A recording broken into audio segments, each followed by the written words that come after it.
খাবার রেডি, সবাই খেতে এসো।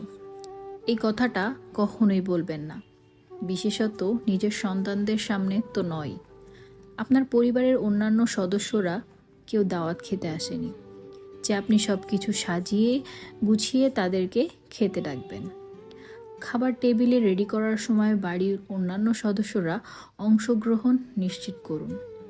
একজন পানি ভরবে জগে, অন্যজন প্লেট আনবে, আরেকজন টেবিলে ভাত আনবে, আরেকজন তরকারি নিয়ে আসবে।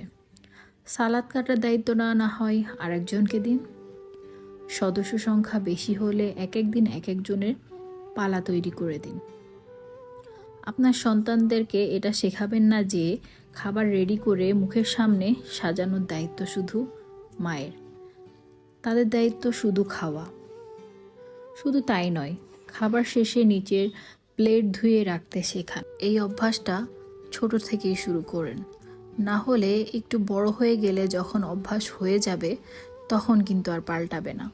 আমাদের দেশে কিন্তু এই জিনিসের প্রচলন নেই বললেই চলে, কারণ সবাই মনে করে বাড়ির সমস্ত কাজের দায়িত্বই হচ্ছে মায়েদের, আর পুরুষ মানুষ ঘরের কাজ করা তো গুনহায়ের কাজ। যখন একটু ছোট ছিলাম তখন আম্মু যে কোনো কাজই যখন করতে যেত তখনই আমাকে ডাক দিত।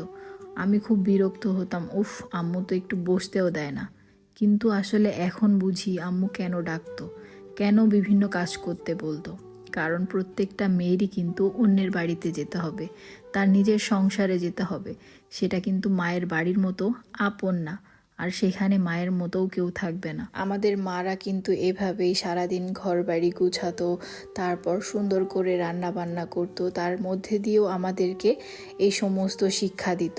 তাই তো এত বড় হওয়ার পরও আমাদের মায়েদের অবদান, শিক্ষার কথা আমরা উপলব্ধি করতে পারছি। কিন্তু আমরা কি করছি, আমাদের সন্তান ছেলে মেয়েদের হাতে বিভিন্ন ধরনের ইলেকট্রনিক্স ডিভাইস তুলে দিচ্ছি, স্মার্টফোন তুলে দিচ্ছি। আমাদের এই সন্তানেরাও একদিন বড় হবে, তাদেরও বিয়ে হবে, তারাও অন্যের ঘরে যাবে, তারাও একদিন আমাদের এই জায়গায় আসবে, কিন্তু তারা আমাদের কষ্টটা উপলব্ধি করতে পারবে না এবং নিজেদের পরিস্থিতিও সামলাতে পারবে না। কারণ আমাদের মা আমাদেরকে যে শিক্ষাগুলো দিয়েছিল, আমরা সেই শিক্ষাগুলো আমাদের সন্তানদেরকে না দিয়ে আমরা তাদের হাতে তুলে দিয়েছিলাম electronics device, mobile, video game. যার কারণে তারা এই শিক্ষাগুলো না নিয়ে তারা ওই শিক্ষাগুলো নিয়েছে যেগুলো আমরা তাদেরকে দিয়েছিলাম।